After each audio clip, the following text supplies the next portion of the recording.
Եթերում Սուրենքյունն է, որի նպատակը արդարության բացահայտումն է, որովհետև լավ է արդար գործի ծառա լինել, քան անարդարի տեր։ Ես Վայա Ղազարյանս եւ Սուրենքյան ստեղծագործական խումբը բարի ուշ երեկո ենք մաղթում ձեզ։ Սկսվեց։ Հինգշաբթի գիշերը Իսրայելը թիրախային հարվածներ հասցրեց Թեհրանին։ Սպանվեցին Իրանի ռազմական ղեկավարներն ու միջուկային մասնագետներ։ Ըստ կանխատեսումների, եթե Իրано-իսրայելական հակամարտությունը վերաճի լիարժեք պատերազմի, ապա Իրանին ճնշելու մյուս ամենահավանական կետը լինելու է Սյունիքը։ Այդ հարցում գործի անցնելու Իսրայելի փաստացի դաշնակից Ադրբեջանը, որին վերջին ամիսներին Իսրայելը բառացիորեն լցոնել է զենգզինամթերքով։ Որ Հայաստանի գլխին սև ամպեր են կուտակվում, աներկբա է։ Հունվարին Կարսում մեր սահմաններից ընդամենը մի քանի կիլոմետր հեռավորությամբ տեղի ունեցան թուրք-ադրբեջանական լայնամասշտաբ զորավարժություններ։ Այս շաբաթ թուրք-ադրբեջանական զորավարժությունները մեկնարկել են Նախիջևանում։ Սեպտեմբերին դարձյալ խոշորամասշտաբ զորավարժություններ կլինեն, այս անգամ Ադրբեջանի, Թուրքիայի, Ուզբեկստանի, Ղազախստանի ու Պակիստանի հատուկ նշանակության ուժերի մասնակցությամբ։ Ասել է, թե թշնամին չի անդարտվում եւ պատրաստվում է ռազմական նոր էսկալացիայի։ Իսկ ինչ ենք անում մենք։ Այո, քննարկում ենք եկեղեցու ու եկեղեցականների մասին Փաշինյանի գրառումները։ Լավ, երկիրը ուրիշ դարդ ու ցավ չունի։ Իշխանությունը չի մտահոգում, որ մեր քթի տակ թշնամին անդադար զորավարժություններ է անցկացնում։ Ամեն օր խոսում է Արևմտյան Ադրբեջանի, Միջանցքի 300,000 ադրբեջանցիների իբր իրենց պատմական հողեր վերադարձի մասին։ Պատմությունն ու իրականությունը կեղծելու գործի միացել է նաև Կովկասի մահմեդականների առաջնորդ Փաշազադեն։ Էջմիածին պատմական ադրբեջանական հող է անվանել ու կասկածի տակ դրել քրիստոնեությունը առաջին ընդունելու փաստը։ Դրամաբանությունը ուշում է, որ Փաշազադեին պետք է արձագանքեր ոչ միայն մայրաթորը, այլև Հայաստանի իշխանությունը։ Բայց արյութես, որ Փաշազադեի հայտարարությունից կարճ ժամանակ անց Փաշինյանը հայտարարեց, թե մեր եկեղեցիները չուլանացված են։ Հետո ինչ-որ սրբազանի ու քերու կնոջ վերաբերյալ փողոցային բառապաշարով գրառում կատարեց։ Հետո կուսակրոնության մասին հարց բարձրացրեց։ Ամենօրյա գրառումները աստիճանաբար բացահայտեցին վարչապետի թիրախը։ Եթե պարզվի, որ Գարեգին II խախտել է կուսակրոնության ուխտը եւ զավակ ունի, նա չի կարող լինել ամենայն հայոց կաթողիկոս։ Հայտարարեց Փաշինյանը, պնդելով, թե կաթողիկոսը ունի զավակ։ Այս ընթացքում Փաշինյանից հետ չմնաց Փաշազադեն, հայտարարելով, թե հայ առաքելական եկեղեցու հովվապետը սկսել է քաղաքականությամբ զբաղվել եւ դա նրան սազական չէ։ Թերևս նկատի ուներ փաստը, որ Գարեգին II-ի առաջարկով եկեղեցիների համաշխարհային խորհուրդը Շվեյցարիայում կազմակերպեց կրոնական ազատություն հայկական հոգևոր, մշակութային եւ պատմական ժառանգության պահպանումը Արցախով խորագրով միջազգային համաժողով, որի ընթացքում ամենայն հայոց կաթողիկոսը խոսեց Թուրքիայի ռազմական աջակցությամբ Ադրբեջանը իրականացրած ոչրագործության մասին։ Չեմ պատրաստվում երկար խոսել մեր եկեղեցու դեմ վարչապետի արշավի անթույլատրելիության հակաօրինական, հակասահմանադրական լինելու մասին։ Ինչ է նշանակում, անհրաժեշտ է գործուն քայլեր ձեռնարկել վեհարանը ազատելու եւ կաթողիկոսի նոր ընտրություններ կազմակերպելու ուղղությամբ։ Հայ առաքելական Սուրբ եկեղեցին ունի իր կանոնակարգերը, հոգևոր կարգապահական մարմինները, դարերով ձևավորված ընթացակարգերը եւ որևէ մեկը չի կարող ոտնահարել դրանք։ Եվ ամենակարևորը, հասարակությանը հիմա առավել քան երբևէ պետք է համախմբել, այլ ոչ թե պառակտել։ Փաշինյանը պետք է գիտակցի, որ այս տեմպերով շարունակվելու դեպքում աղետալի հնարավոր հետևանքների ամբողջ պատասխանատվությունը հենց ինքն է կրելու։ Տաղավարում հյուրընկալել ենք թուրքագետ պատմական գիտությունների թեկնածու Վարուժան Գեղամյանին։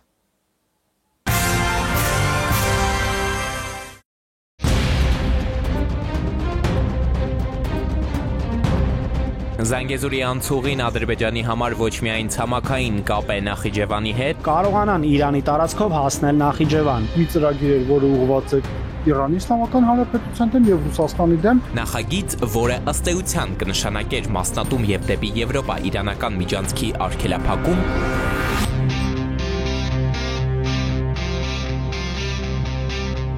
Կուսակրոնության ուխտը խախտած բոլոր հոգևորականները պետք է հեռանան հոգևոր ծառայությունից։ Ասում է թող հաստատի։ Այդ արտահայտությունները հնչեցված վարչապետի կողմից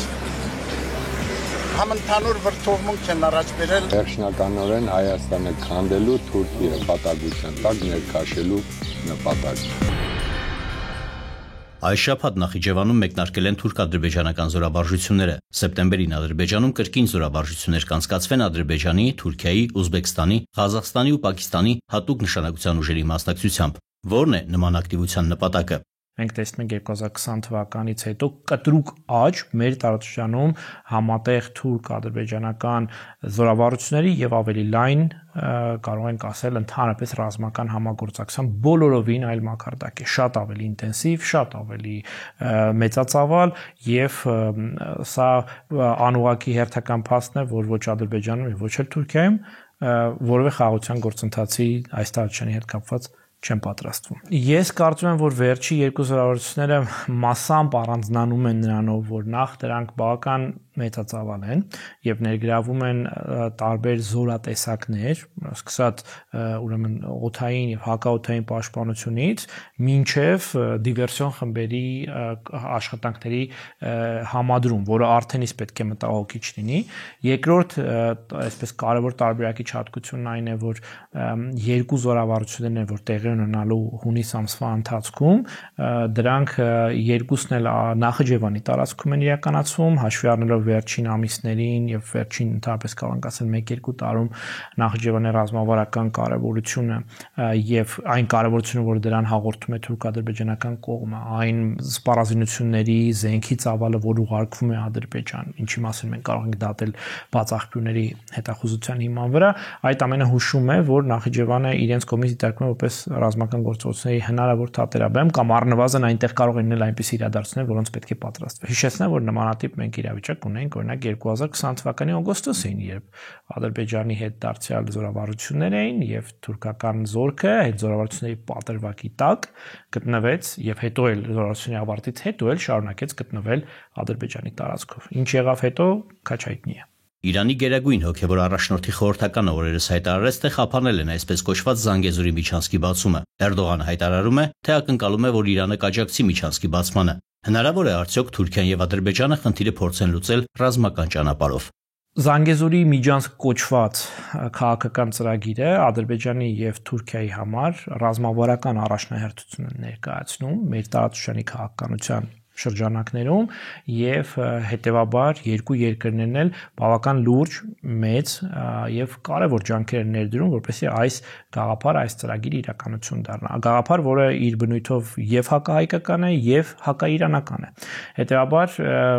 խոսել այն մասին, որ Թուրքիան կարող է մեկ օրում, մեկ պահի հրաժարվել այս ծրագրի իրականացումից, անտեղի է, կարող է լինել միայն տեմպի եւ ուժգնության փոփոխություն, բայց ոչ նպատակ է, այսինքն նպատակը առկա է, շատ հստակ է, որ Թուրքիան նպատակ ունի ցամաքային ուղիղ կապ ստանալ Ադրբեջանի հետ եւ դրա շնորհիվ կապվել այսպես կոչված թուրքախոս թուրքական աշխարհին, այս ուղղությամբ մեծածավալ ջանքեր են ներդրվում, ընդ որում դրանք միայն քաղաքական մակարդակում չեն, դրանք միայն հռետորաբանության ձևաչափով չեն, այսինքն միայն հայտարարություններ չեն, այլ այն ինչ որ մենք քաղաքականության մեջ կոչում ենք policy in action, այսինքն քաղաքականություն, որը հենց այդ պահին նաև իրականություն է դառնում, իրականանում է եւ Զանգեզուրի միջանցք կոչված քաղաքական ծրագրի ուղղությամբ Թուրքիան եւ Ադրբեջանը իրականացնում են շինարարական աշխատանքներ այս պահին, համապատասխան ռազմավարական նշանակության աշխատանքներ, չէ՞ որ այդ երկու երկրում էլ այսպես կոչված այդ միջանցքի մուլտիմոդալ ճանապարհի համար շինարարությունը ընթացքի մեջ է ամբողջ ծավալով ընդորում ընթացքի մեջ խոսքի եւ ավտոմոբիլային ճանապարհի եւ երկաթուղային ճանապարհի եւ գազատարի եւ էներգետիկ միջանցք կոչվածի մասին է։ Հետեւաբար խոսել այն մասին, որ իրանք սա մի կողմ են դնելու մի վայրկյանում, դա կարծում եմ տեղին չէ։ Կովկասի մահմեդականների վարչության նախագահը թշնամական զրպարտիչ հայտարարություններ է արել հայ առաքելական եկեղեցու ամենայն հայոց կաթողիկոսի հասցեին։ Ինչն է Փաշազադեի ճղաձգումների պատճառը։ Հայ առաքելական եկեղեցին բացի հոգևոր կարևորագույն դերակատարում ու գործոն լինելուց մշտապես հանդիսացել է ազգային պետության, ինքնության, հայկական, այսպես կարող ենք ասել, ազգային քաղաքականության կարևորագույն խթաններից կազմակերպիչներից մեկը, եւ սա գաղտնիք չէ նաեւ մեր ճշտամիների համար, եւ պատահական չէ, որ խոշոր հաշվով հայ-թուրքական հակամարտության մեկնարկից 11-րդ դարից ի վեր մշտապես թիրախավորվել է հայ առաքելական եկեղեցին, որպես առաջին հերթին բնականաբար ինստիտուտ։ Իհարկե զերծ չեն մնացել մեր ճշտամիները նաեւ այդ ինստիտուտի այսպես հեղինակությունն ու վարկը խաթարելու միտված քայլերից, բայց առաջին հերթին իհարկե խոսքը գնում է այդ ինստիտուտի այսպես չեղարկման, այդ ինստիտուտի հնարավորությունների սահմանափակման մասին։ Արտառոց բան չկա, Ցավոք սրտի խնդիրն այն է, որ մենք հիմա տեսնում ենք, որ այդ ուղղությամբ հետևական աշխատանք է տանում Ադրբեջանը, նաև Վիետնամում միշտ կարելի է տեսնել Թուրքիայի ստվերը այս հարցում, եւ կարծում եմ, որ հիմա թիրախավորումը նաև ընտրված է, որտեղ իրենք ընկալում են, որ այս պահին հայկական ազգային կողմը առավել խոցելի է եւ հնարավոր է, եթե ոչ լիարժեք հասնել նպատակին, այլ առնվազն այս թիրախավորումներով այն զգալիորեն թուլացնել։ Փաշազադեի հայտարարությունից կարճ ժամանակ անց Հայաստանի վարչապետը արշավ սկսեց հայ առաքելական եկեղեցու ամենայն հայոց կաթողիկոսի դեմ։ Սա զուգադիպություն է։ Ցավոք սրտի մենք վերջին տարիներին ականատես ենք լինում, որ Հայաստանի դեֆակտո իշխանությունների հռետորաբանությունը համընկնում զուգահեռ է Ադրբեջանի եւ Թուրքիայի հակահայկական քարոզչությանը, հակահայկական տերմինաբանությանը, հակահայկական քաղաքականությանը։ Այս դեպքում էլ այն մենք տեսնում ենք, որ փաստացի նույն ժամանակ գրոհ է հայ առաքելական Սուրբ եկեղեցու վրա, թե դրա պատճառները, որոնք են կարծում եմ կարելի է մի քանի պատճառներ բերել, բայց այն, որ այս պարագայում մենք տեսնում ենք նաև Ադրբեջանի ճնշման հետ զուգորդված ճնշում, որը նույնիսկ անկախ նպատակներից, բայց նպաստում է ադրբեջանական ճնշման արդյունավետությանը, դա փաստ է։ Ուստի ես կարծում եմ դա դատապարտելի է, դա անթույլատրելի է եւ այն հակասում է հայկական ազգային շահերին։ Ինչպես պետք է հայ քրիստոնյան պաշտպանի եկեղեցին ոտնձգություններից։ Եկեղեցին մենք ենք եւ դա նաեւ մեր քրիստոնեական դավանաբանությունն է ասում, որ մենք այն եկեղեցու մասերն ենք եւ հարցակում եկեղեցու հարցակումը նաեւ մեծ վրա։ Հետաբար մենք բոլորս ունենք անելիք, բոլորս ունենք ասելիք։ Երկրորդը, որ պետք է նեցուկ կանգնել եկեղեցուն, հիշելով, որ արտաքին առնվազն թշնամանքը, արտաքին հարցակումը եղել է, լինելու է եւ եկեղեցին որպես ինստիտուտ միայնակ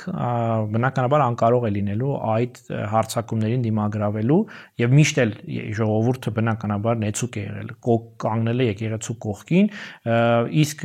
այն, որ որոշ քարոզչական նպատակներով մեր թշնամիները եկեղեցուն պախարակելու, եկեղեցուն թիրախավորելու քաղաքականություն են վարում, պետք է հասկանալ, որ մենք չպետք է տրվենք այդ քարոզին, ընդհակառակը բացատրենք մեր այն քաղաքացիներին կամ այն հայրենակիցներին, որոնք հանկարծ այդ քարոզի այսպես ծիրում են գտնվում, որ այդ հարցերը որևէ առնչություն չունեն եկեղեցու հետ, դրանք շատ դեպքերում նորից եմ ասում երրորդական, չորրորդական կարևորություն ունեցող ինչ որ բաներ են, գուցե անհամաձայնություններ են եւ ավելի սուրբ բան քան մայրաթոռը, ավելի սուրբ բան քան նաեւ մեր դավանանքն է դա ասում մեր եկեղեցու գլուխը, որը Աստծո կողմից օծյալ է ըստ մեր առաքելական եկեղեցու հավատո հանգանակի, այն պետք է միանշանակ պաշտպանվի, առավելևս երբ որ այդ թիրախավորումները նորից եմ ասում ուղղված են ոչ թե միայն եկեղեցուն, այլ եկեղեցու միջոցով հայկական պետականությունը եւ հայկական ինքնությունը խոշոր հաշվով չեղարկելուն։ Տարածաշրջանում արժանապատիվ խաղաղություն հնարավոր է, եթե այո, ապա որ դեպքում։ Մեր տարածաշրջանում խաղաղություն երևույթը շատ տարբեր կերպ կարելի է մեկնաբանել։ Հիմա օրինակ այս պահին Ադրբեջանը հենց այս վայրկյանին չի կրակում Հայաստանի Հանրապետության վրա, բայց 3 օր առաջ կրակել է, 3 տարի առաջ կրակել է եւ բացի կրակելուց այլ տեսակի ռազմական գործողություններ, ոչ ռազմական ուղակի, բայց ըստ էության ռազմական բնույթ կրող գործողություններ իրականացնում է, սպառազինվում է, սպառնում է Հայաստանին, անդադար նոր նախապայմաններ առաջ բերում, շարունակում է Հայաստանը պահել բլոկադայի մեջ, Հայաստանի քաղաքացի հանդիսացող տասնյակ մարդկանց, մեր հայրենակիցներին, եղբայրներին պահում է գերության մեջ, խոշտանգում է նրանց եւ այլն, այսինքն այս բոլորը ոչ այլ ինչ քան պատերազմական գործողություն, բայց որը մղվում է ոչ այդ պահին ռազմի դաշտում, բայց իր բնույթով այն շարունակում է ծառայել նույն նպատակին։ Հետևաբար պատերազմը շարունակվում է։ Եվ եթե դուք նայեք, թե Ադրբեջանն ու Թուրքիան ինչ նախապայմաններ են առաջադրում Հայաստանին այսպես կոչված այդ խաղաղության պատրանքի համար, ապա այդ բոլոր նախապայմանները ոչ թե ուղղված են նրան, որ մենք համակեցության մեջ խաղաղ իրար հետ ապրենք, այլ ճիշտ հակառակը ուղղված են նրան, որպեսզի հայկական քաղաքական գործոնը, հայկական պետությունը այնքան թուլանա, որ այն լիարժեք կախման մեջ գտնվի Թուրքիայից եւ Ադրբեջանից ու այլ դիմադրելու կարողություն չունենա։ Տարածված կարծիք կա, թե սոցիալական ծանր պայմաններում հայտնված արցախցի ընտանիքներին հայաստանցիները չեն օգնում։ Նախ արդեն տարանջատումն է սխալ արցախցի հայաստանցի։ Նաև այս հանգամանքը դարձավ ազգային ողբերգության պատճառ։ Եվ հետո իրապես բարեգործի համար էական չէ, թե ընտանիքը ինչ արմատներ ունի։ Նա ձեռք է մեկնում հային, առավել եւս այն հային, ով կորցրել է տուն ու տեղ եւ բռնել գաղթականի ուղին։ Նախորդ թողարկմանը ներկայացրինք նման մի ընտանիքի պատմություն եւ ուրախությամբ պետք է ավետեմ, որ արձագանքները գերազանցեցին սպասումները։ Պատմել ենք, որ իսրայելյանների ընտանիքի 2 երեխաները մահճակալ չունենալու պատճառով քնում են հատակին, ինչի հետևանքով կարող են ձեռք բերել տարատեսակ հիվանդություններ։ Նրանք արդեն ունեն մահճակալներ եւ ոչ միայն։ Բարերար Գագիկ Սարգսյանը իսրայելյաններին 6 կտոր կահույք նվիրաբերեց։ Ու եթե սրան հավելում ենք մեր մշտակա եւ անդավաճան գործընկեր Բազմոց գրուպի տրամադրած բազմոցն ու Արգավանդ AM-ի աթոռները, կարող ենք միանշանակ ասել, որ ինչ տուն էլ տեղափոխվեն իսրայելյանները, կահույքի խնդիր չեն ունենա։ Կահույքից բացի ընտանիքը կարիք ուներ գումարի, որպեսզի կարողանար ինչ-որ ժամանակահատված վճարել տան վարձը, մինչև տան տղամարդը ավելի եկամտաբեր աշխատանք գտնի։ Մեր գործընկերները, Սփյուռքում ապրող մեր հայրենակիցները այդ հարցն լուծեցին։ Ընտանիքը առաջիկա մի քանի ամիսը կարող է հանգիստ լինել եւ ինչ-որ չափով փակել 9-ամյա աղջկա բուժման ծախսը։ Երեխան, ինչպես հիշում եք, տառապում է ԴՑՊ-ով։ Այլ օգնություններ, սնունդ, հագուստ, կենցաղային ապրանքներ, գրենական պիտույքներ եւս եղան, ինչի համար անսահման ուրախ ենք եւ շնորհակալ։ Այո, տուն ու տեղ կորցրած արցախցիներին դառը ճակատագիր է բաժին ընկել, բայց ինչպես տեսնում ենք, թունելի վերջում լույսը վաղ թե ուշ նշմարվում է։ Ներկայացնում եմ Սվետլանա Ավդիշյանի «Հայը հային զորավիք»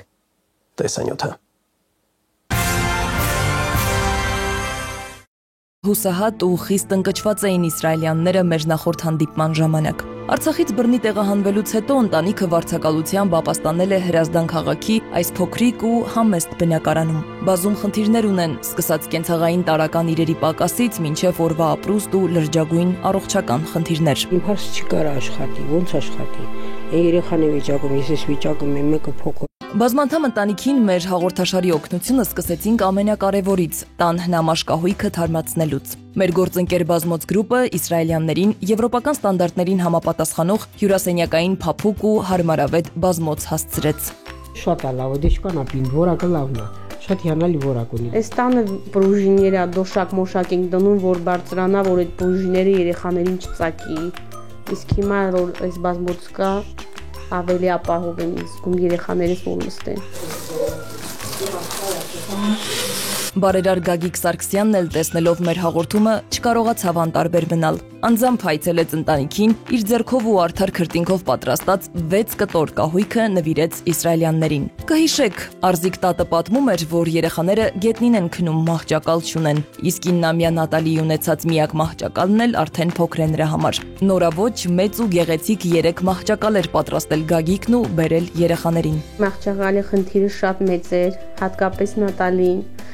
Տեղը փոքր էր, կարավատը փոքր էր, չէր տեղավորվում։ Ամենաշատ ուրախացել եմ երեխուս մեղկա էլի Նատալիկը քորանով ես, բա չի տեղավորվում, ոտների են արանքներով հանում է։ Այնքան եմ խղճում երեխաս ուրախանալի թող մեջը քնի։ Ոնց ասեմ, մեր Ղարաբաղի լեզվով կորս թեթևացել է։ Շատ մերսի, որ երեխաներս փափուկ տեղ ունեն քնելու։ Բայց սա դեռ ամենը չէ։ Մարդասիրության մղումով ու ավելին անելու առատաձեռնությամբ նաև պահարան, կոմոդ եւ հեռուստացույցի տակդիրել էր բերել։ Կարելի է ասել միայնակ ամբողջ տունը կահավորեց։ Սա մեր կոմոդն է։ Քոխորցետի կարիքստի շուրը տեղավորեք։ Շատ շնորհակալ եմ ցավթանը։ Ապրես։ Շատ շնորհակալ։ Բարերավ կարող չեք սա մեր սրտին ու մտքին արտահայտածին, բայց շատ շնորհակալ եմ։ Վեշերից կեսը թալաֆանների մեջ հաչի տեղավորում մեր վեշերը դնենք։ Էդ էլ շատ մեծ կարևոր բան է իմ համար, որ իմ վեշերը կկարողանա մտցնեմ իր մեջ։ Գագիկի հետ նաև նրա աղջիկներ եկել, որ փոքրիկ Նատալիին նվիրի իր ձեռքի աշխատանքը։ Պայուսակը զարդարող ուլունքները հատիկ է հավաքել ու դատարկ չի նվիրում։ Մեջը լիքը անուշեղեն է։ Իմ ձեռքի աշխատանքն է, շատ ուզեցա, որ հենց Նատալին տամ, շատ խաշանք բալա է, շատ սրտեսանի մոտով։ Մերսի շատ, որ բերեցիք իմ աղջկան, գոհ ու շնորհակալ ենք ձեզնից։ Բարերար Սարգիսն էլ ընտանիքին փափուկ աթոռներ էր ուղարկել։ Երեխաները տեղում շատ արագ գնահատեցին նվերները։ Ուրա, ուրա, ուրա, ուրա, ուրա, ուրա, ուրա, ուրա, ապրե։ Արգավանդեեմն էլ իսրայելյաններին խոհանոցային աթոռներ էր ուղարկել, որ սնվելու միջավայրն ավելի հարմարավետ դառնա։ Էդի հա կարևոր մի բան է, որ երեխեքս նստեն հաց ուտեն վրեն։ Բազմանդամ ընտանիքին իր աջակցությունը ցուցաբերեց նաև խաղահրապարակների կանաչապատմամբ եւ ռետինապատմամբ զբաղվող երեխաների համար անվտանգ ու առողջ միջավայր ստեղծող մեր գործընկեր Arix Group-ը, որն ընտանիքին փոշեկուլ նվիրեց։ Տանտիրուհու հոգսը փոքրինչ կթեթևանա։ Աննա լավնա չէ, Դիանա։ Սա ինչա։ Էս իր ամանն է։ Հա։ Մեր սեշի։ Սա թինգական է, լավն է։ Իսկ հա մեր մյուս գործընկեր Mobile Center խանութի տնօրինությունն էլ սմարթֆոններ էր ուղարկել ընտանիքին։ Բնական բաղադրիչներով պատրաստված քիմ քշոյող բարձրորակ պահածոների, մուրաբաների եւ կոմպոտների տեսականիով էլ տպավորեց Իջևանի գինու կոնյակի գործարանը, որն արտադրությունն իրականացնում է էկոլոգիապես մաքուր պայմաններում, հոգալով թե համի, թե որակի մասին։ Առաջի անգամն ենք այսպես օգնություն ստանում, շատ շնորհակալ եմ, որ գնահատում են մարդկանց վիճակը, որ մարդիկ ինչեր են կորցրել։ Ահագին վաղ ինձ կհերիքի, թեկուզ մի 6 ամիս բան, յոլակը տանեմ իջև։ Առողջ ծննդի հարցն էլ շտապեց Հոգալ Արզնի հոլդինգի ղեկավարությունը։ Թարմ ու բարձրորակ մթերք ուղարկելուց զատ ընտանիքին աջակցել էր նաև ֆինանսապես։ Իր հոգատարությամբ ու աջակցությամբ առանձնացավ նաև Sunfood ընկերությունը, որն իր համեղ ու օգտակար արտադրատեսակներից էր ուղարկել։ Big Life ապրանքանիշն էլ երեխաների սիրելի մրգային տարբեր համերի բարձրորակ ու առողջարար դիետիկ յոգուրտներն էր ընտանիքի համար պատրաստել։ Ամեն ինչը լցվավ տունը, պատկերացրու տեղ չունեմ, որ տեղավորեմ։ Շատ շնորհակալ եմ։ Չենք մոռացել նաև երեխաներին ժպիտ ու երջանկություն պարգևող քաղցրավենիքի մասին։ Այստեղ էլ մեզ օգնության հասավ Տավուշ Սվիտ ընկերությունը։ Անուշեղենի պաշարը Ռուսկի բիսկվիտ ընկերությունը լրացրեց, որն ահռելի քանակությամբ քաղցրավենիք էր ուղարկել։ Իսկ հա Էկոֆորմ ընկերությունն էլ շտապեց ընտանիքին որակյալ մաքրող միջոցներ ու տնտեսական ապրանքներ հասցնել։ Նրանք նաև ֆինանսապես աջակցեցին ընտանիքին։ Լվացքը օրը մի 2-3 անգամ անում եմ, շատ է գնում։ Համարյա մեր տան փողերը լվացքի փոշի վրա է գնում։ Ուրիկան գիտես քանի անգամ ալվածք միացնում։ Չես իմանում թե ինչքան շատ է։ Ինտելեկտի եւ հաճելի ժամանցի մեկտեղումն էլ ապահովեց Edit Print ընկերությունը։ Բազմաբովանդակ, տարբեր ժանրերի գրքեր, գրենական պիտույկներ էին ուղարկել երեխաներին։ Չէին մոռացել նաեւ ընթերցասեր Արզիկ Տատին։ Նրա գրքերը չափազանց նրբանկատ էին ընտրել։ Մինասիրածս Ագաթա Քրիստի, ես նրան շատ եմ սիրում։ Լավ գորո։ Ընտանիքը դրամական օգնություն ստացավ ֆրանսաբնակ Արսենից, Բելգիայում ապրող Արայիկից, Դավիթից, Անտոշկա մանկապարտեզից, ցանցերի աշխարհընկերությունից եւ Երևան City սուպերմարկետների ցանցից։ Այդ բերից ինձ հանել են, որ ամեն ինչի պակաս կար, բայց ապահովել են մեր ընտանիքին։ Մարդկանց արածը ես գնահատում եմ։ Կարեիք ասենք չանեիք մի ուրիշի համար, ես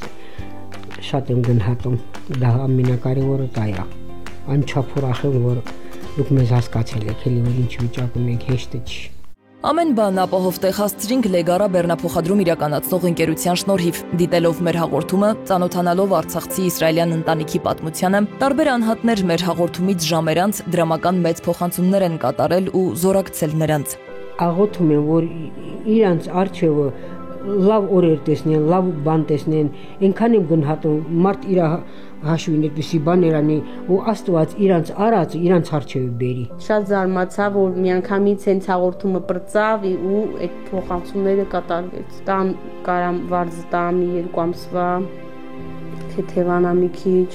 Դրամական օգնությունն էլ, ինչպես նշեց ընտանիքի մայրը, կուղեն Նատալիի հետագա բուժման ծախսերին։ Իսկ մեզ համար ամենամեծ ձեռքբերումն ու նվաճումը թեկուզ մեկ ընտանիքի կյանքը շրջադարձորեն փոխելն է։ Երախտագետ ենք բոլոր նրանց, ովքեր կիսեցին իսրայելյանների ցավը, ուժ ու վստահություն տվեցին նրանց, սատարեցին արցախցի մեր հայրենակիցներին։ Եվ հիշեք, սիրելի հեռուստադիտողներ, դուք եք փոփոխությունը, իսկ մենք կամուրջը։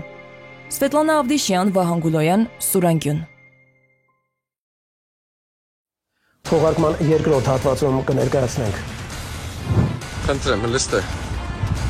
Հայկական ավտոներ։ Այդպես էլ վրացական անցակետը չեն հատում։ Դա տնտեսական տերոր է։ Դա այնպես չէ, թե այդ օրենքը միայն 3 ամիս առաջ են գրել ու հատուկ մեզ համար։ Կա որոշակի նաև սուբյեկտիվ գործ։ Հայ վարորդն է կադրում վրացական գեզի խիստ վտանգավոր բեռների տեղափոխման տերմինալից։ Հայկական ավտոները ստեից հանում են, թուրքական ավտոները կայնեցնում են։ Ինչու եւ ինչպես առաջացավ այս խնդիրը։ $1500։ կաշառք էր վերցնում մեկ մեքենայի համար։ Խնդիրը մեր կառավարության հետ չէ, հետո բիզնեսին խոստացան արագ լուծել հարցերը։ Խնդիրներ կան, որոնք կարող են տպավորություն թողել, որ արհեստականորեն առաջացվում։ Ամեն բան դեռ միայն սկսվում է։ Երկուշաբթի օրվանից կարող է մեր ծաղիկների ներմուծումն արգելեն։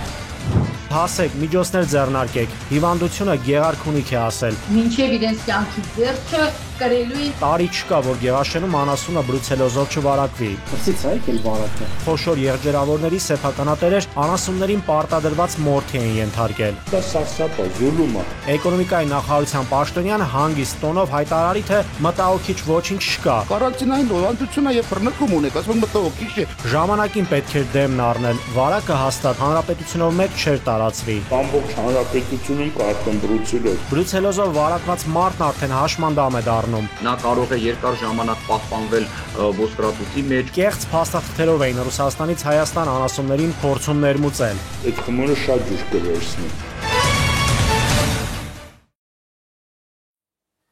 Աշխարհագրական անբարենպաստ դիրք ունեցող մեր երկրում մարտահանումը միշտ էլ ուղեկցվել է տարատեսակ դժվարություններով։ Ասենք բավական է եղել քաղաքական հարթակներում դեպի ծով ճանապարհ տվող հարևաններին հակառակ տեսակետ հայտնել, խոչընդոտները աճել են երկրաչափական պրոգրեսիայով։ Ժողովրդական մի այսպիսի ասացված կա. լավ հարևանը վատ բարեկամից լավ է։ Բայց Աստված մի արասցե, եթե դրացին վատը լինի։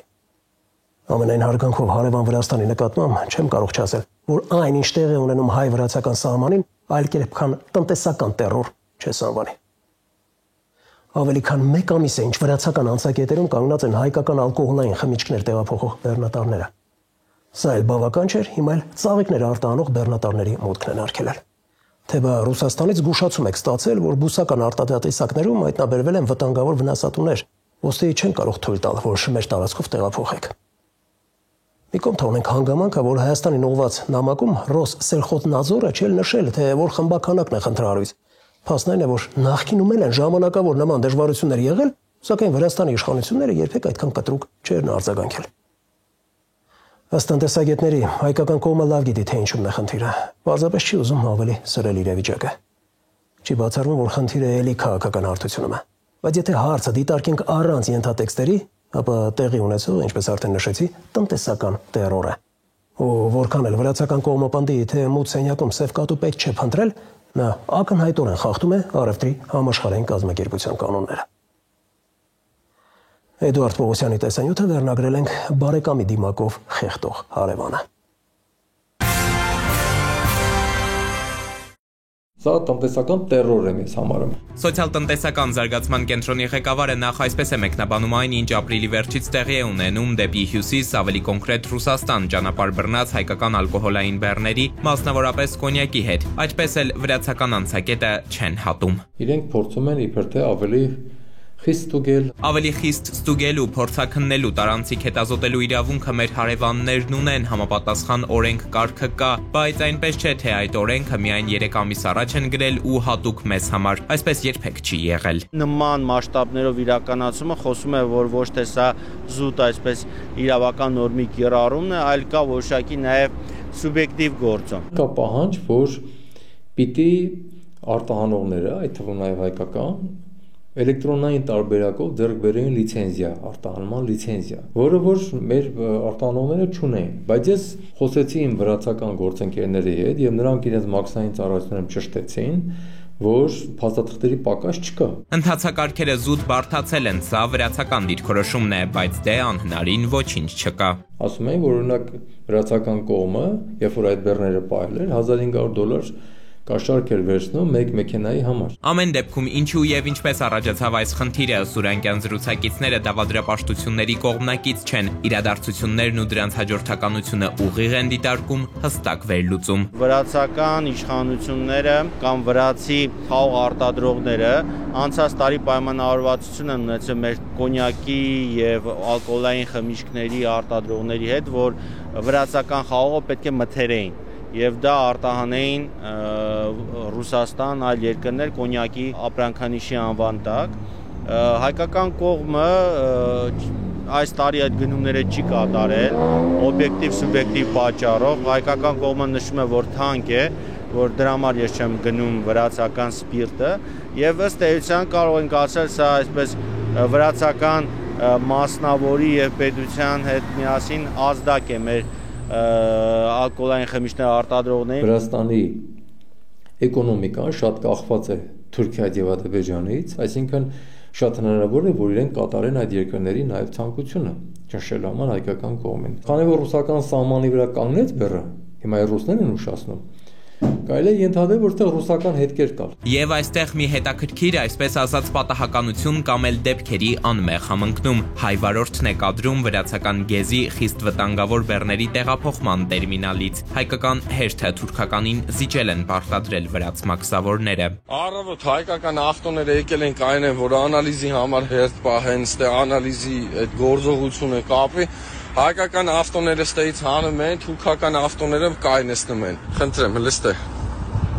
Հայկական ավտոներ։ Ինչ է ասում հայկական կողմը։ Պաշտոնյաները նախ մտահոգվեցին, հետո ձևակերպեցին։ Խնդիրը մեր կառավարության հետ չէ, հետո բիզնեսին խոստացան արագ լուծել հարցերը։ Արագ ասածը շուրջ 2 շաբաթ տևեց։ Այո, խոստումից ճիշտ 2 շաբաթ անց միայն վրացիները ընդամենը 52 բեռնատարի թույլ տվեցին հատել սահմանը, գնալ հասնել ռուսական դաշնություն։ Վրաստանի գյուղատնտեսության շրջակա միջավայրի նախարար Վաղուշ Համանի Հայաստան, որպեսզի այս եղած պարտավորությունները ել ավելի ամրապնդենք, մեխանիզմների ներբությունները վերջնական ֆիքսենք, որպեսզի process-ը գնա առաջ։ Այս հայտարարությունը էկոնոմիկայի նախարարը հունիսի 5-ին արեց, վաղը, այսինքն հունիսի 6-ը եկավ, բայց վրաց պաշտոնյան մեր երկիր չեկավ։ Պաշտոնական բացատրությունն էր, վրացի նախարարը զբաղված է։ Այստեղ հիշենք նաև, որ առաջինը խնդրի լուծման նպատակով Գևորգ Պապոյանն էր որոշել Թբիլիսի գնալ։ Այցը չեղարկվեց, նախարարը պնդեց, իր գնալով հարց չէր լուծվելու ու թեպետ արտաքին քաղաքական գերատեսչությունն այս հարցում ուղիղ չի բանակցում, այնուամենայնիվ պրոբլեմն առանց մեկնաբանության չի թողել Արարատ Միրզոյանը։ Խնդիրներ կան, որոնք կարող են տպավորություն թողել, որ արհեստականորեն են առաջացվում, եւ խնդիրներ էլ կան, որոնք այնուամենայնիվ նու առնվազն շանս ունեն կամ արժանի են համարվելու հիմնավոր։ Պետությունը լավատեյակ էր խնդրի իրական պատճառների մասին, ցավոք այդ պատճառներին ինքը պատշաճ ուշադրություն չդարձրեց եւ երբ որ վրացական կողմը արդեն սկսեց իր քայլերը, նոր նրանք փորձեցին այսպես սկսել որոշակի բանակցություններ, քայլեր, հասկանալ խնդիրը եւ այլն։ Դա ճիշտ մոտեցում չէ։ Մեր պետական մարմինները ես վստահ եմ, որ իրենք գիտեն օբյեկտիվ պատճառները, բայց չեն արձագանքում, չեն արտահայտում։ Ինչու՞։ Ինձ թվում է, այստեղ կան որոշակի Հայաստան-Վրաստան հարաբերությունների հետ կապված նաև խնդիրներ։ Մինչև բոլորը սպասում են այս թնջուկի լուծմանը կամ հավատում, որ այդ պահն էլ գալու է, փորձագետները վերլուծում են, խորհուրդ տալիս ավելորդ չշտապել, ամեն բան դեռ միայն սկսվում է։ Իրենք բացարձակապես ուսումնասիրեցին բոլոր մեր կոնյակ արտահանողների փաստաթղթերը եւ նաև կոնյակը։ Այսինքն իրենք տիրապետեցին հայկական կոնյակի շուկային վերաբերվող գաղտնի ինֆորմացիայի։ Ռուսական գնորդի անունը, ինչ քանակի է ուղարկվում, ինչ գնով լաբորատոր անալիզով որակը։ Իդեպ սեփական օրենսդրության կանոնների վրա շատ կենտրոնացումն է հավանաբար վրացական կողմում միջազգային օրենքները մոռացության մատնել։ Մասնագետներն են գնահատում։ Ի վերջո կա առևտրի համաշխարհային կազմակերպություն, այս կառույցը հստակ պահանջներ ունի անդամ պետություններից, որոնք անզեն աչքին պարզ են, բացեի բաց խախտվել են։ Ես օրինակ հորդորում եմ, ասում էի համաշխարհային առևտրի կազմակերպության կողմից ճնշումների ենթարկել, որտեղ իրենք խախտում են տրանզիտ բեռների բացթողնման ազատ իրավունքը։ Խախտել են այդ իրավունքը։ Որքան կտևի դրա այդ հարցի ուսումնասիրությունը, ոչ մեկ չի կարող ասել, կարող է ունենանք իրավիճակ, ենթադրենք դա տևի 1-2 տարի այդ հարցի ուսումնասիրությունը, լավ 1-2 տարի որոշում կայացնի, այո, վրացական կողմը սխալ էր, դրանից մեզ ինչ։ Այնուամենայնիվ, ինչ է սպասվում, ինչի պատրաստ լինել, մասնագետների կանխատեսումները ոչ լույսի մասին են, ոչ էլ գոնե լուսավոր։ Կոնյակագործությունը բավականին մուլտիպլիկատիվ էֆեկտ ունեցող ոլորտ է, մթերման ծավալները կարող են նվազել։ Դա կնշանակի լուրջ վնաս հասցնել խաղող արտադրողներին, ֆերմերներին, կարող է բերել խառնաշփոթի, աղքատության, իրենք էլ վարկեր ունեն վերցրած, իրենք էլ իրենց վարկերը չեն մարելու, ու հիմա պետությունը փորձում է անուսալի վարկեր մարել, բայց հիմա պոչից կմիանան մեկ էլ տեսար այլ ֆերմերներ, արկղ արտադրողներ, շիշ արտադրողներ, խացան արտադրողներ, ազդի նրանց վրա։ Մենք ունենանք արտաժույթի նվազում, արտահանման նվազմամբ եւ գյուղ ոլորտում էական անկում։ Ու մինչև քննարկենք, եզրակացնենք ու հանգուցալուծենք մեր կոնյակի հարցը, Ռուսաստանից նոր զգուշացում ունենք։ Երկուշաբթի օրվանից կարող է մեր ծաղիկների ներմուծումն արգելեն։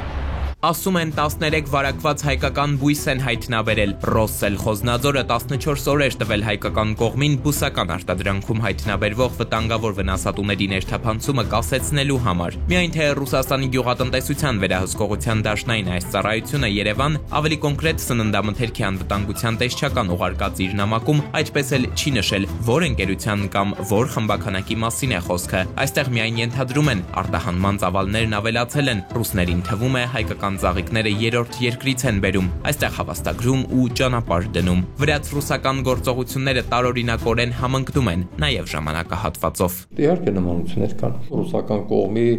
ռետորաբանությունը բավականին խստացել է, չէ, Հայաստանի հանդեպ, պահանջների հանդեպ, ինչ որ իրանք ռիսկեր են տեսնում կամ ինչ որ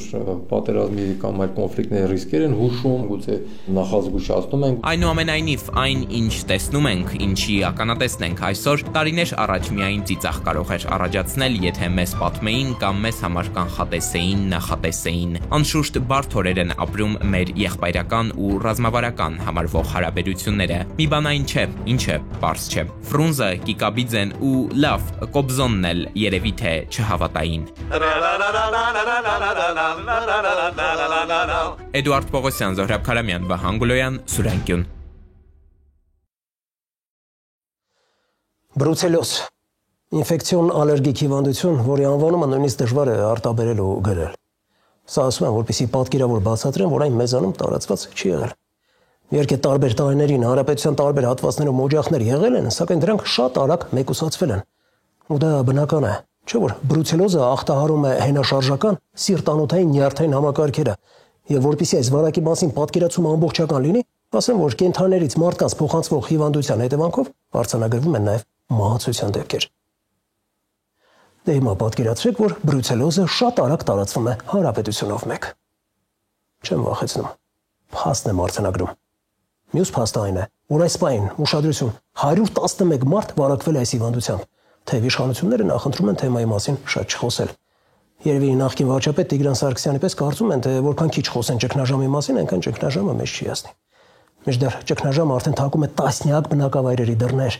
իսկ հասունացել է պատկան կառույցների անգործության հետևանքով։ Սննդի անվտանգության տեսչական մարմնից խոստովանել են, որ տարբեր բնակավայրերում անասնաբույժերը ժամանակին ստուգումներ չեն կատարել, հարկադիր սպանդ չեն իրականացրել, հիվանդության տարածումը չեն կանխել, կարանտին չի հայտարարվել։ Մի խոսքով, ինչպես այլ ոլորտներում, այստեղ եւս բարձի թողի վիճակ է։ Եվս մի նկատառում։ Ըստ մասնագետների, չափազանց կարևոր է ուժեղացնել սահմանային հսկողությունը։ Վերջին դեպքը, երբ փորձ է արվել Ռոստեխնադզորի կեղծ փաստաթղթերով ներկրել խոշոր եղջերավոր 205 անասուն, ՍԱՏՄ-ին հաջողվել էր կանխել։ Սակայն արդյոք կարող ենք վստահ լինել, որ սննդի անվտանգության տեսչական մարմինը ապօրինի նման բոլոր փորձերն է կանխում։ Իհարկե ոչ։ Հետևաբար չափազանց կարևոր է օր առաջ ուժեղացնել սահմանային հսկողությունը, այլապես բրուցելոզի բռնկումը կարող է աղետալի մասշտաբների հասնել։ Ներկայացնում եմ Նայիրի Մուրադյանի լռության դուռը թակող վարակը տեսանյութը։ Ամբողջ հանրապետությունով մեկ բրուցելոզի դեպքեր են արձանագրվել։ Միայն Շիրակի մարզի Կրասար համայնքում 257-ից ավելի խոշոր եղջերավորների սեփականատերեր անասուններին պարտադրված մորթի են ենթարկել։ Փետրվարին այդ ամեն ինչի ներքո կրկնակի առումով 253 գլուխ, 257 գլուխ տվեց տեղական 2, 3, 4, 5, 6, 7։ Կոտայքի մարզի Գեղաշեն վարչական համայնքի ղեկավարը հաշվեց մեկ առ մեկ կարդաց անասնատերերի անունները ու պարզվեց։ Կոտայքի մարզի Գեղաշեն համայնքում եւս բրուցելոզի դեպքեր են արձանագրվել։ Վերջին շրջանում այստեղ մոտ 30-ից 40 գլուխ խոշոր եղջերավոր է սպանդի ենթարկվել։ Գեղաշենում մի անասունից էր, որ եկամուտ էին ստանում գյուղացիները, դրանք էլ կոտորվեցին։ Գիտեք, դժվար է տնտեսություններ կան հանրապետությունում, որոնք առանց բացառության այդ մեկ գլուխ կթան կովի հուսին է այդ ընտանիքը ապրում։ Փոքր երեխաներ կան մյուսը։ Երբ որ արդեն հայտնաբերում է, արդեն դա այդ ընտանիքի համար այդ բառը օգտագործում, դա սարսափ է, զուլում է։ Համ ինքը ֆինանսական հնարավորություն չունի նոր կենտանի ձեռք բերելու, այդ կենտանին հարկադիր սպանդի ենթարկելուց 30-40% իրան տանուր արժեքի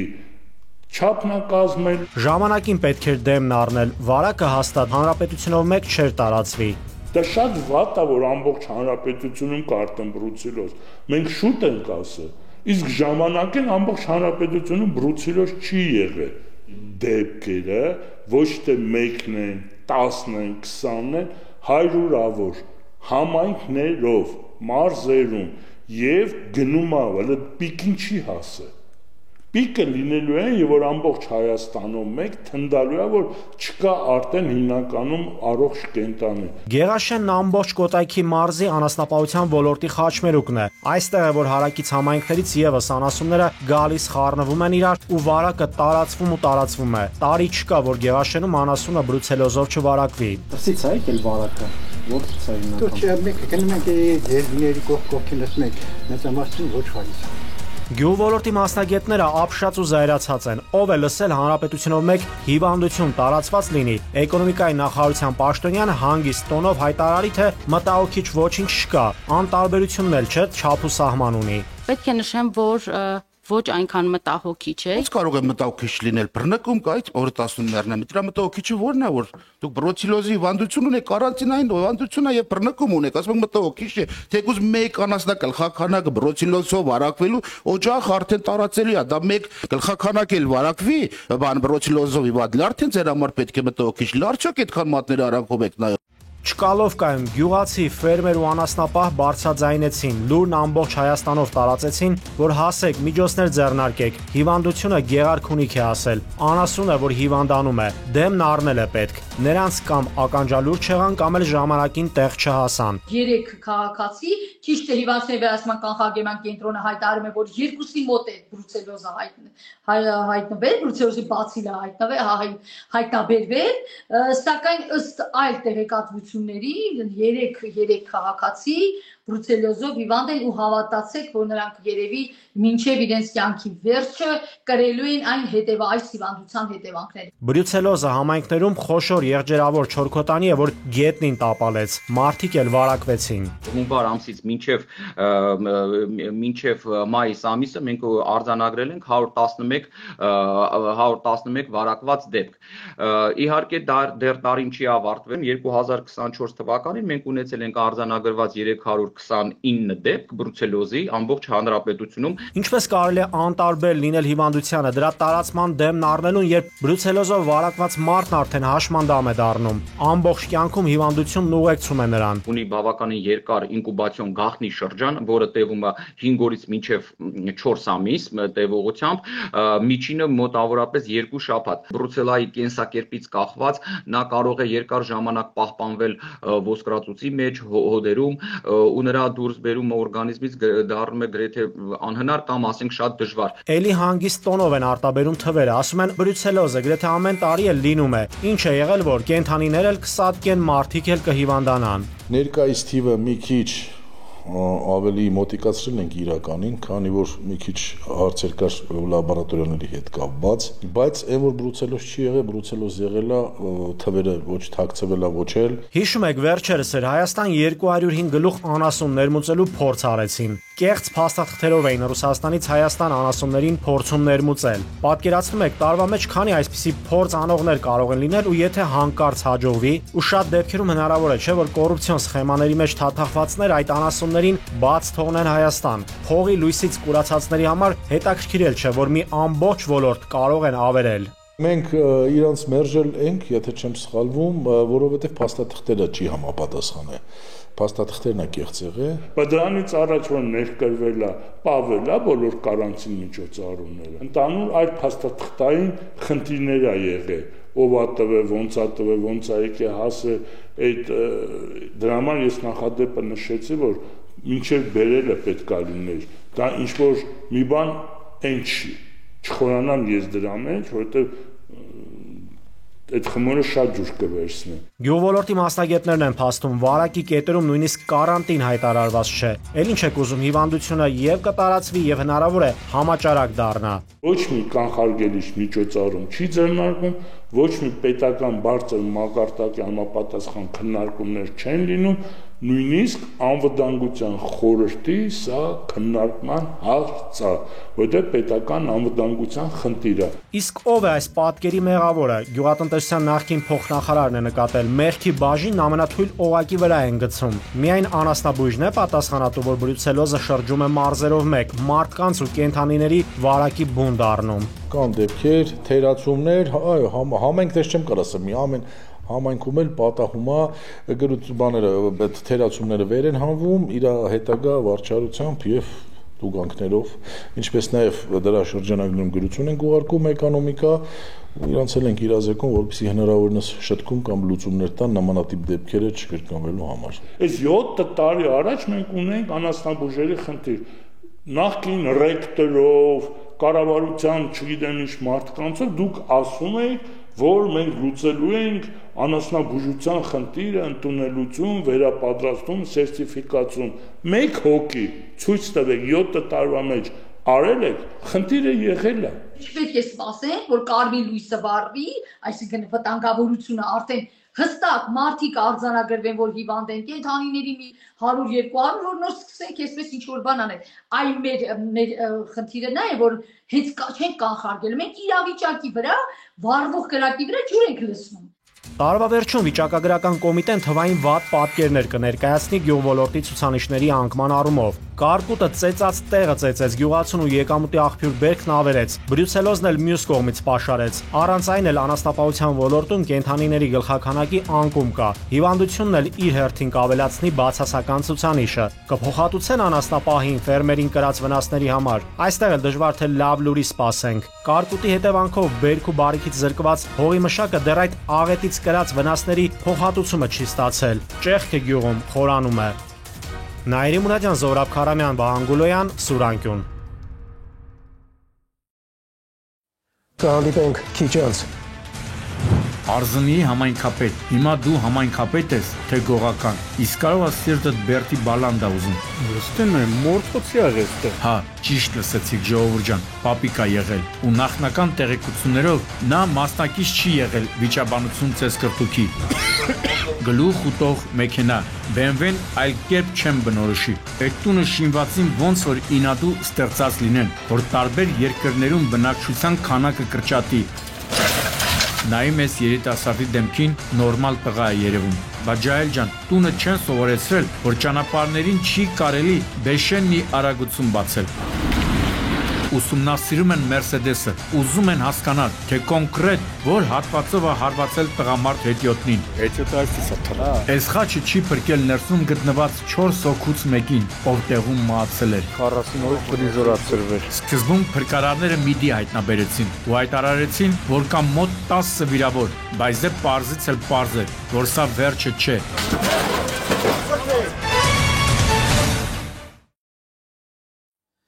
Գազի անվտանգ շահագործում։ Քանի անգամ ենք խոսել այս թեմայի կարևորության մասին։ Քանի անգամ ենք կոչ արել երկնագույն վառելիք օգտագործելիս դրսևորել առավելագույն զգուշավորություն։ Բայց ինչպես կտականում է ասվում, ականջ ունեցողը կլսի, աչք ունեցողը կտեսնի։ Չեն լսել մեր հորդորները ճամբարը քաղաքի շենքերից մեկի բնակիչները։ Չեն տեսել գազաբաշխման համակարգի շահագործման կանոնները խախտելու հետևանքով ողբերգական դեպքերը եւ խնդրեմ 6 զո 11 վիրավոր։ Նման մասշտաբի ողբերգություն վաղուց չէր եղել։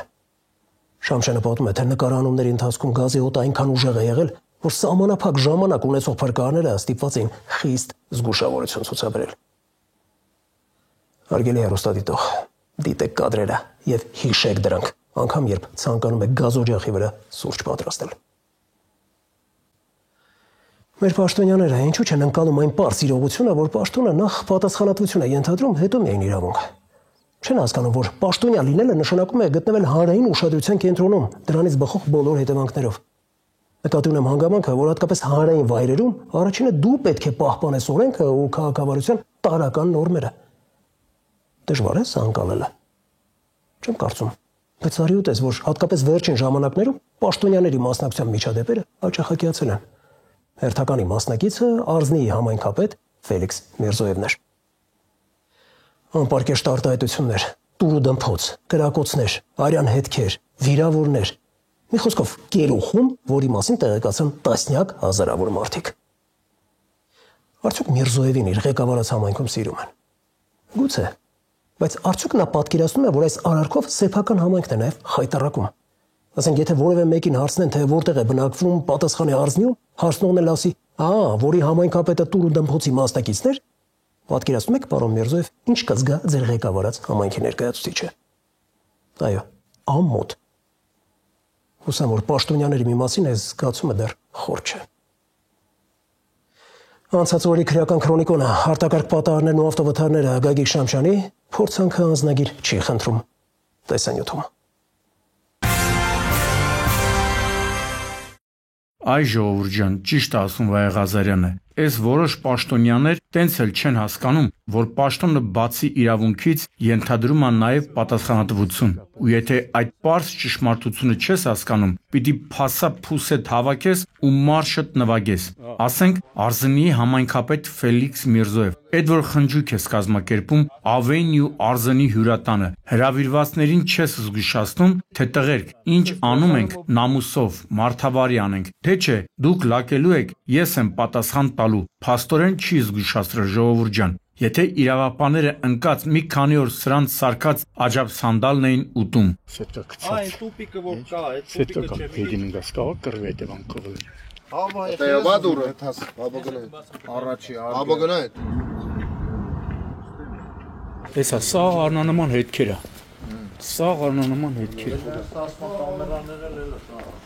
Հա, տղերքով եկել էին այդ Արզնի հյուրատուն ուտել խմելու։ Մեկ էլ դրանից որոշ ժամանակ անց իրավապանները օպերատիվ տեղեկություններ են ստանում, թե Աբովյան բժշկական կենտրոն հրազենային վնասվածքով ծայրահեղության ախտորոշմամբ մի քաղաքացի է տեղափոխվել։ Թափով հասնում են հիվանդանոց։ Էն էլ ինչ, վիրավորը նենց օրի է լինում, որ չի կարում բացատրություն տա։ Դա կատակ բան չի։ 22-ամյա Կոյլա Միսեևի վնասվածքը հրազենային էր։ Հետո պարզում են, որ Կոյլյան, որի ազգությունը տենց էլ չիմացա, հիվանդանոց է տեղափոխվել հենց այս վայրից։ Ստեղ էլ արդեն տեղեկանում են, որ բացի Կոյլայից եւս 2 հոգի ծեծի են ենթարկվել։ Մի խոսքով իսկական բոյնա է եղել։ Լստեն է, մորթոցի ա եղել։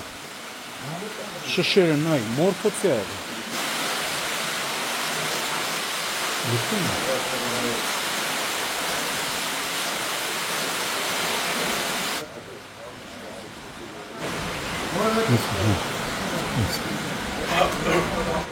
Երրորդ համաշխարհային պատերազմ եղած լինի։ Քանի հատ կրակած։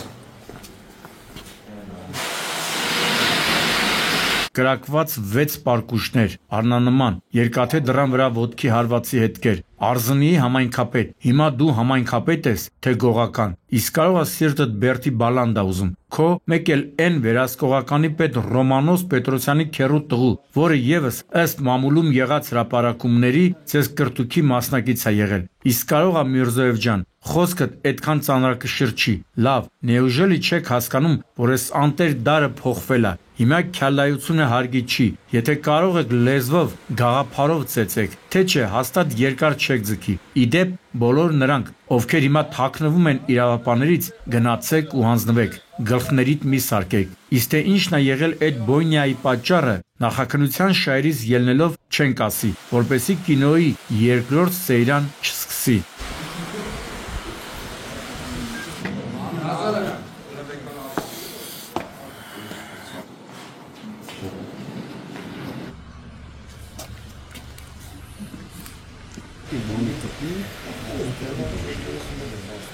Արզնիի համայնքապետի կազմակերպած խնջույքի արյունալի հետևանքներից անցնենք Մայրաքաղաքի Կոմիտասի պողոտայում օրը ցերեկով տեղի ունեցած դեբոշի մանրամասներին։ Օրը ցերեկով ասելով նկատի ունեմ ժամը 16-ի սահմանները։ Հենց այդ ժամանակ են իրավապանները օպերատիվ տեղեկություն ստացել, թե Կոմիտասի պողոտա 23 հասցեում գտնվող Լիզա Հարսանյան սրահի մուտքի մոտ տղամարդու դիկա, ու երբ փորձում են հասկանալ, թե կարող է հանկարծամա եղել, պատասխանում են, թե չէ, ստեղ քիչ առաջ մորթոցի էր գնում։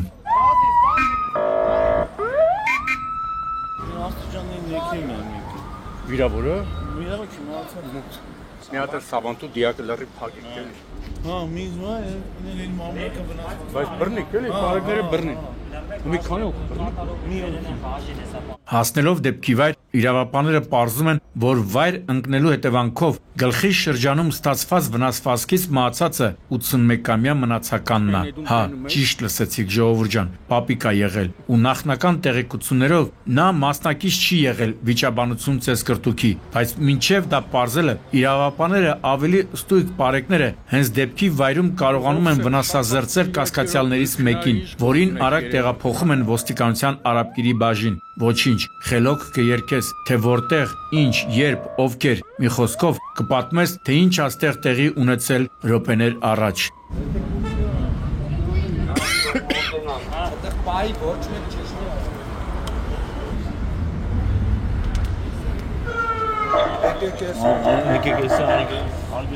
Հա, իդեպ թեև մնացական պապու դիակը իրավապանները հայտնաբերել են Լիզա Հարսանյաց սրահի մուտքի մոտ նկուղային հարկում, կռիվ Դավին էլ էր այդտեղ եղել, սակայն թե վիճաբանության մասնակիցները, թե մահացողը ոչ մի առնչություն չեն ունեցել այդ սրահի հետ, նենց որ ամենևին էլ նպատակ չունենք բախարակել այդ օբյեկտի անունը։ Լավ, քրեական քրոնիկոնից անցում կատարենք ավտովթարներին ու դժբախտ պատահարներին եւ սկսենք Արթիկ քաղաքից դեպի Հարիժ գյուղ տանող ճանապարհին տեղի ունեցած ողբերգությունից։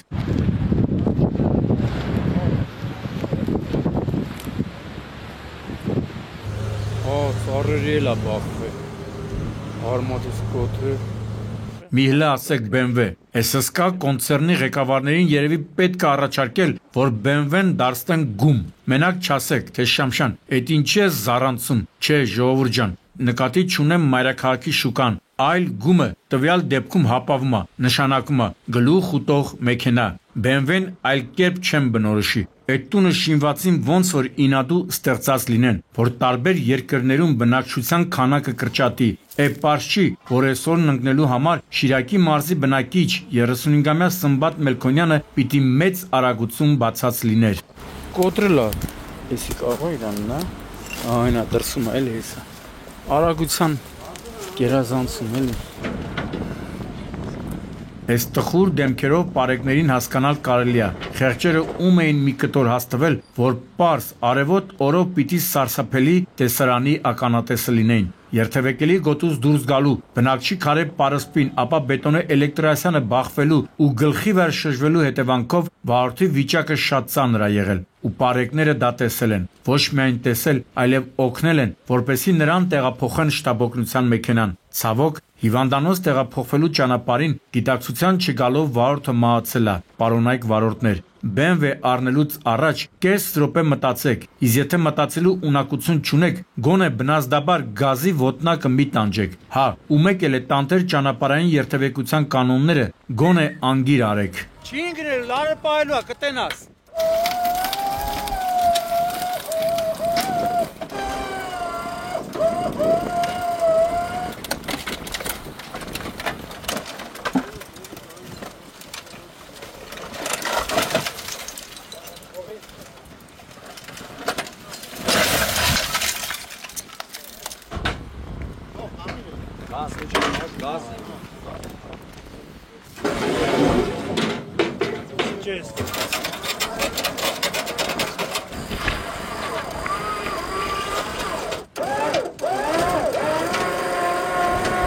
Այ մարդ, ես ուղղակի ապշում եմ էլի, ինչպես կարելի է Երևան-Սևան այս հսկայական մայրուղին առանց 685% համոզվելու փորձել հատել ոտքով։ Գիտեք, ինչ կարգի պիտի վստահ լինես, որ ես 2-3 տասնյակ մետրերը անցնես, չէ որ այս ճանապարհին մեքենաներն այնպիսի արագություն են բացում, կարծես բոլորն էլ BMW լինեն։ Այն, ինչ տեղի ունեցավ կեսօրից մոտ 40 րոպե անց, ահավոր էր ժողովուրդ ջան։ Ոչ կուզեի վարորդի, ոչ էլ հետիոտնի տեղը լինել։ Վախենում էի անգամ պատկերացնել, թե ինչ են զգացել հատկապես վերջին բուն վրաերթի պահին։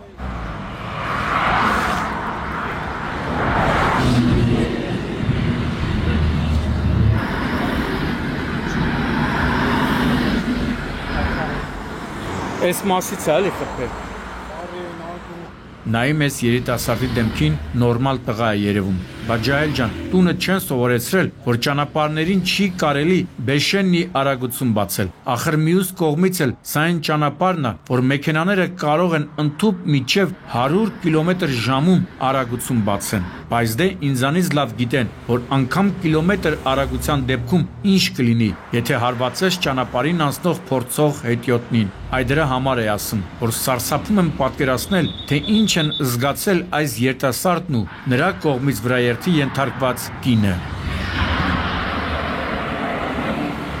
Էսա մեքենայի դետալները։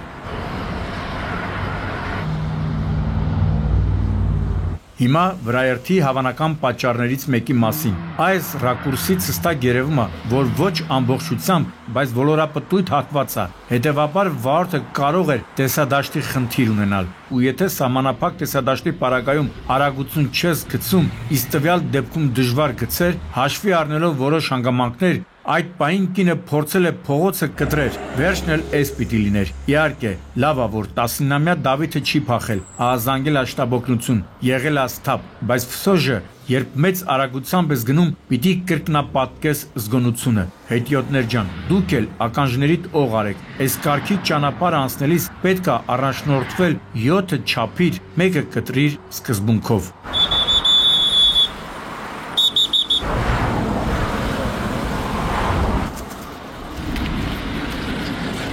Նա 19-ամյա Դավիթն էր, սա ծանոթացեք, 28-ամյա Ժորանա, նա Երևան-Սևան ճանապարհն էր, սա Երևան-Արտաշատ, նա ամենագնաց Մերսեդեսն էր, սա սեդան Մերսեդեսն է։ Այսքան համեմատություններն անում եմ, որպեսզի հասկանաք, թե ինչ կարգի նման են ողբերգական ելքով այս երկու վրաերթերի դեպքերը։ Մի տարբերությամբ միայն Երևան-Սևան ճանապարհին մահացողը կին էր, այս դեպքում տղամարդ։ Լավ, անցնենք կատարվածի մանրամասներին։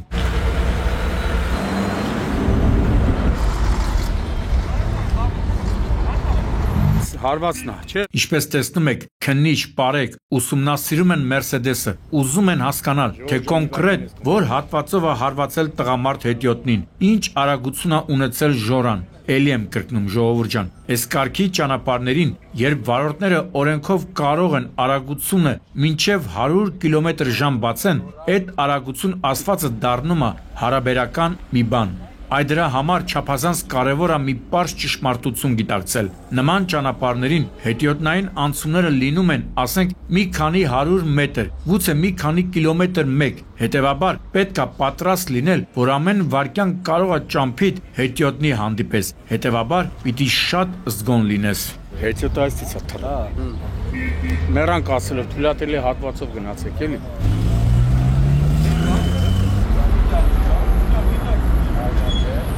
29-ամյա Ժորան այդ պարզ ճշմարտությունը չի ընկալել ու կանգնել է փաստի առաջ։ Դատարանին իհարկե կպատմի, թե ինչ է իրականում տեղի ունեցել։ Դատարանը բնականաբար հաշվի կառնի, որ Ժորան փախուստի չի դիմել, որ ահազանգել է շտաբօգնություն, որ եղել է ասթափ եւ այլ մեղմացուցիչ հանգամանքներ։ Այդուհանդերձ, ինչպես ցույց է տալիս փորձը, կարող է պայմանականից մինչև ազատազրկում պատիժ ստանալ։ Ու դա բնական է, չէ որ ի վերջո դու պաշտպանված ես ժեշտով, իսկ հետիոտը անպաշտպան է։ Բայց դե այդ նույն ճշմարտությունը նաև հետնյոտը պիտի հասկանա։ Այսինքն զետոն դեկելան է, այսինքն։ Այս վրաերթը դաշ չի քեզ որ ունես գալիս ես։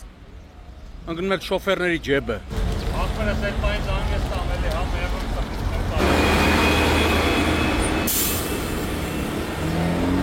Իսկ հիմա գիշերը 1:10-ի սահմաններում Վանաձոր քաղաքի սկզբնամասում ավելի ստույգ Մարշալ Բաղրամյան փողոցում տեղի ունեցած ողբերգության մասին։ Այդ անտեր գիշերը, որ ընկնում է, ես իրոք սարսափում եմ։ Այնքան վթարներ եմ ներկայացրել, երբ անմեղ մարդիկ են տուժել ինչ որ մեկի խմացության կամ այլ նյութ օգտագործելու կամ ֆիզիոլոգիական առանձնահատկությունը քունը անտեսելու կամ դատարկ երթևեկության պայմաններում վարորդների արխայնության պատճառով։ Ախր քանի ողբերգության մասին պիտի պատմենք, որ ձեզ դաս լինի, պարոնայք վարորդներ։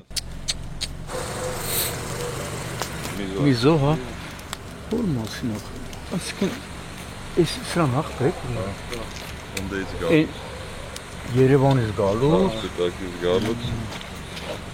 Դուք էլ լսեցիք վազանց բառը, ես էլ ժողովուրդ ջան։ Պարեկը նախնական տեղեկատվություն էր փոխանցում, թե լադան փորձել է վազանց կատարի, այն էլ դուրս է եկել հանդիպակաց երթևեկելի գոտի, բախվել Մաթիեզրին կայանված վրացական համարանիշներով բեռնատար Մերսեդեսի անիվներին ու երկաթե հատվածին։ Այսինքն, վարորդը չունենալով համապատասխան տեսադաշտ գնացել է արկածախնդրության, իսկ թե ինչն է եղել արկածախնդրության պատճառը, այդ արդեն պետք է պարզեն իրավապանները, ու եթե ասեն խմած է եղել կամ ասենք աչքն է կպել, ամենևին էլ չեմ զարմանա։ Սաղ չի արել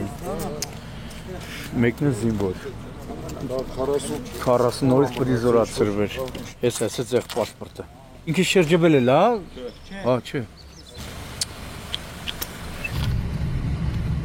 Այս խաչը չի փրկել ներսում գտնված 4 հոգուց մեկին, ով տեղում մահացել էր։ Սրտացավ քաղաքացիները, հարևանությամբ գործող բենզալցակայանի աշխատակիցներն ու արագ հասած Վանաձոր բժշկական կենտրոնի շտաբօգնության բրիգադները մյուս 3 վիրավորին տեղափոխել են հիվանդանոց։ Ասացին, որ վիրավորներից երկուսին, ովքեր ծայրահեղ վիճակում են եղել, ավտոմեքենայից դուրս են բերել Վանաձորի փրկարարները, օգտագործելով հատուկ տեխնիկա։ Նայելով մեքենային, դա զարմանալու չէր։ Պարզվեց նաև, որ վիրավորներից մեկն էլ ժամկետային զինծառայող է, ով 40 օր հետո պետք է զորացրվի։ Մի խոսքով հերթական ողբերգություն, որը պետք է վարորդներին հուշի եւ զգուշացնի գիշերային երթևեկի վտանգների մասին։ Հարվածից մի անգամից անիվի վրա արյան հետքերը։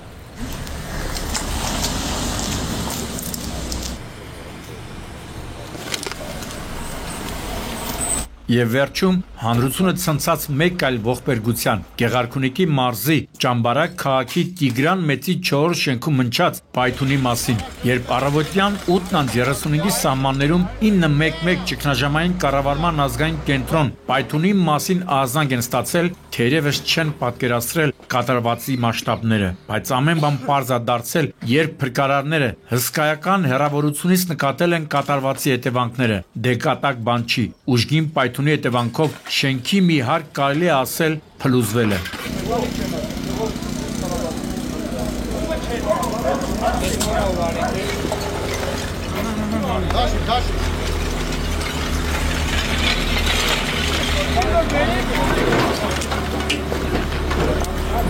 Ամրակապման բաներ արի։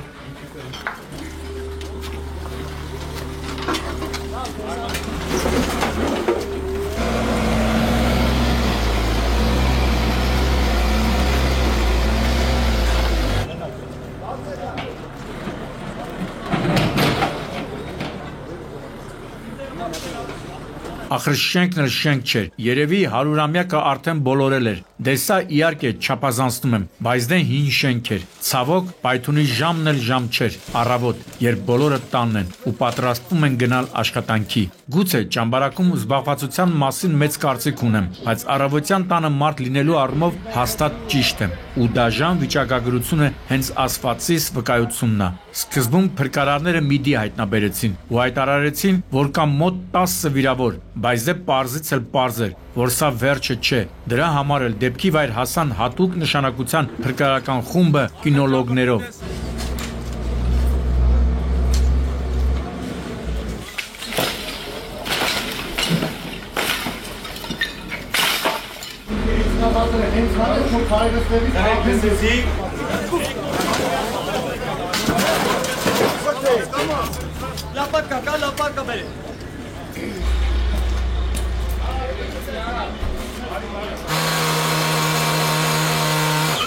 Հիմա ժամանակ կորցնելու համար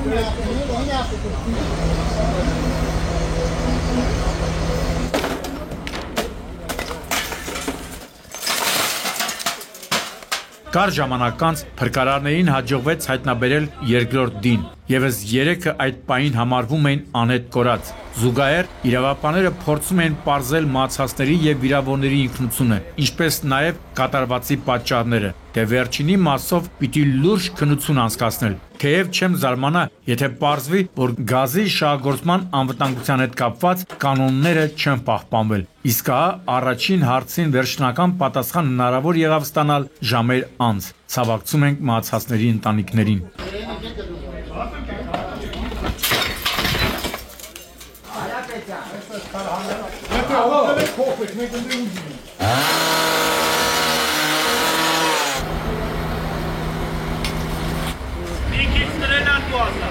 Չի կարա,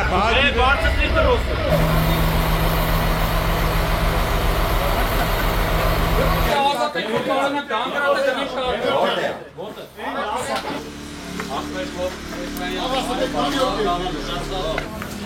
Գագիկ Շամշան, Սուրանկյուն։ Այսքանը գործով զորանանք եւ առողջ հոգով ու լուսավոր մտքով առաջ շարժվենք։ Կհանդիպենք հունիսի 22-ին ժամը 22-ին։ Աստված պահապան Հայասկին։